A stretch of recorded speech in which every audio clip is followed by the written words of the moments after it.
Hi friends, welcome to Yashoda tailoring vlogs. Friends, ఈరోజు వచ్చేసి blouse cutting చెప్తున్నానండి. ఫస్ట్ వచ్చేసి లైనింగ్కి క్రాస్ ఏమైనా ఉంటే అవి తీసేయండి. నెక్స్ట్ మన బ్లౌజ్కి పొడవైతే మార్క్ చేసుకోండి. ఫ్రెండ్స్, నేను వీడియోలో చూపిస్తున్నాను చూడండి.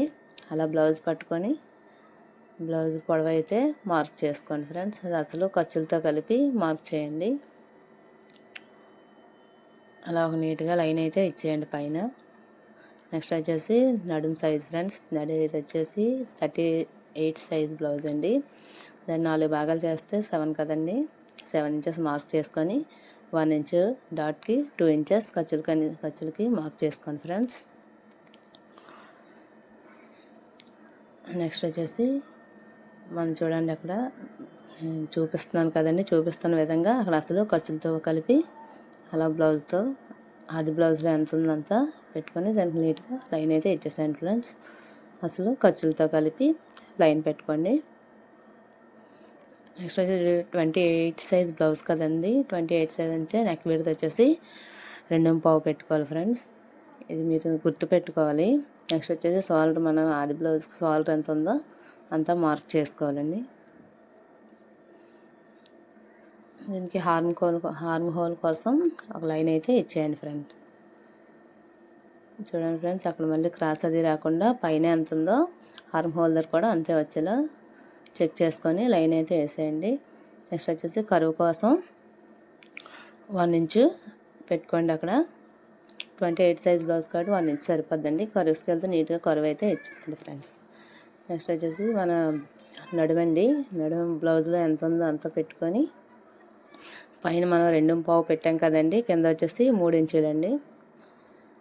3 ఇంచెస్కి అలా మార్క్ చేసుకొని నీట్గా లైన్ అయితే ఇచ్చేయండి. ఫ్రెండ్స్, ఇక్కడ కస్టమర్ అయితే నాకు రౌండ్ నెక్ పెట్టమన్నారండి.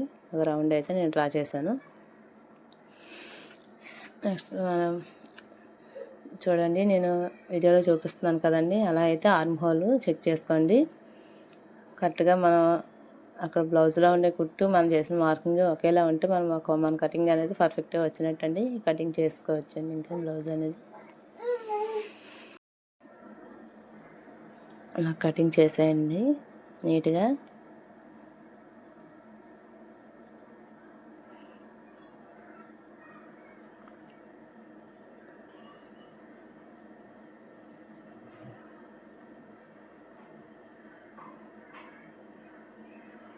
నెక్స్ట్ వచ్చేసి ఫ్రంట్ పార్ట్ అండి.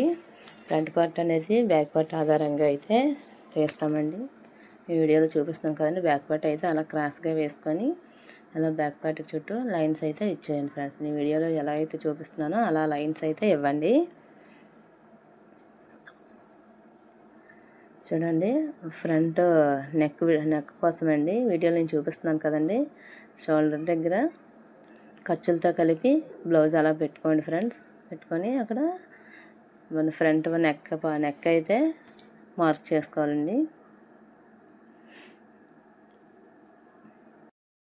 ఫ్రంట్ పార్ట్ వచ్చేసి చాలా ఈజీగా ఉంటుందండి నా కటింగ్ అయితే. చూడండి, వీడియోలో చూపిస్తున్నాను కదండి, అలా ఫ్రంట్ పార్ట్ అయితే ముందు పెట్టుకొని పైన ఖర్చులతో కలిపి పెట్టుకోవాలండి. టేపు ఒక 1/2 ఇంచ్ పైకి పెట్టుకుంటే ఖర్చులతో కలిపి మనకు వస్తుందండి. అలా సాగదీయకుండా నేను వీడియోలో చూపిస్తున్నాను చూడండి. అలా నీట్గా మనం ఫ్రంట్ పార్ట్ పొడవు ఎంత ఉందనేది అయితే తెలుసుకోవాలండి. నీట్గా మార్కింగ్ చేసుకోవాలండి. నెక్స్ట్ వచ్చేసి మనకి ఊక్స్ పట్టి కాజా పట్టి వైపు తీసుకోవాలండి. ఫ్రంట్ పార్ట్ కటింగ్ ఎప్పుడు కూడా ఊక్స్ పట్టి వైపే మార్క్ చేసుకోవాలండి. కాజా పట్టి వైపు ఎప్పుడు కూడా మనం కొలతలు అనేది తీసుకుంటే బ్లౌజ్ అనేది పాడైపోద్దండి. నేను చూపిస్తున్నాను చూడండి, ఆ విధంగా అయితే తీసుకోవాలండి. ఊక్స్ పట్టి వైపు మన మెయిన్ డాట్ వైపు ఎంత ఉందో అంత తీసుకోవాలండి. నెక్స్ట్ మెయిన్ డాట్ మనకి ఎంత వెడల్పు వచ్చిందో అంత మార్క్ చేసుకోవాలండి. నెక్స్ట్ వచ్చేసి మన కుట్టు ఉంది కదండి, లాస్ట్ కుట్టు వరకు నుంచి మెయిన్ డాట్ వరకు ఎంతైతే ఉందో అంత మార్క్ చేసుకోవాలండి. నెక్స్ట్ వచ్చేసి మన ఖర్చులకి 2 ఇంచులు. తర్వాత వచ్చేసి అక్కడ ఆర్మ్ హోల్ కింద పొడవ ఎంత ఉందో అయితే చూసుకోవాలండి. అది షేప్ బెల్ట్ వరకే చూసుకోవాలండి. షేప్ బెల్ట్ మొత్తం కలిపిస్తే బ్లౌజ్ అయితే ఎక్కువ విడత వచ్చేద్దండి వెడల్పు. చూసుకోండి, ఇలా ఒక లైన్ అయితే ఇచ్చేయండి. చాలా ఈజీగా ఉంటుందండి నా కటింగ్ అయితే. మీకు కుట్టేటప్పుడు ఇంకా అది బ్లౌజ్తో ఇంకా సంబంధం అనేది ఉండదండి. ఇంకా ఈ కటింగ్ అయితే చేసుకుంటే అలా నీట్గా కుట్టేసుకోవచ్చు మీరు. చూడండి, అక్కడ ఆర్మ్ హోల్ వైపు అయితే కొంచెం లోపలికి మార్క్ చేసుకోవాలండి. ఫ్రంట్ పార్ట్కి నీట్గా కటింగ్ అయితే చేసుకోండి ఫ్రెండ్స్.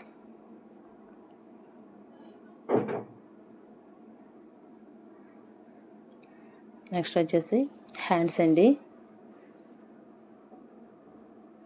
హ్యాండ్స్కి కూడా ఏదైనా క్రాస్ ఏమైనా ఉంటే తీసేయండి ఫ్రెండ్స్. ఇలా తీసుకుంటే మీకు ఫినిషింగ్ అనేది నీట్గా వస్తుందండి. నెక్స్ట్ వచ్చేసి మన ఖర్చుల కోసం 1 ఇంచ్కి మార్క్ చేసుకోండి. ఈ కస్టమర్ అయితే నాకు పొడవ హ్యాండ్స్ బ్లౌజ్ ఇచ్చారండి, కానీ షార్ట్ హ్యాండ్స్ పెట్టమన్నారు. అందుకోసమని ఇలా మడత పెట్టేసి హ్యాండ్స్ అనేవి ఇప్పుడు నేను ఫోల్డ్ చేసి కటింగ్ చేస్తున్నాను. చూడండి వీడియోలో చూపిస్తున్నాను కదండి. మనకి ఎంత హ్యాండ్ అయితే కావాలో అంతవరకు ఫోల్డ్ అయితే చేస్తానండి. అక్కడ ఖర్చులతో అసలుతో కలిపి పైన మార్క్ చేసుకోవాలి. ఇక్కడ హార్మ్ హోల్ దగ్గర కూడా అంతేనండి. ఇప్పుడు మనం ఖర్చులు పెట్టుకోవాలండి. 2 ఇంచెస్ ఖర్చులు పెట్టుకొని పైన కింద 2 ఇంచెస్ పెట్టుకోవాలండి. చూడండి, నేను చాలా సింపుల్గా చేస్తానండి. అలా కరువు స్కేల్ తీసుకొని ఫస్ట్ ఒక లైన్ ఇచ్చేసేయండి. నెక్స్ట్ వచ్చేసి ఇంకో లైన్ ఇస్తే మీకు ఆర్మ్ హోల్ అనేది కరెక్ట్గా వస్తుందండి. షేప్ కరెక్ట్గా తెగుతుంది. పెద్దగా కష్టపడే అవసరం లేదు. ఆ స్కేల్ అయితే చాలా బాగుంటుందండి.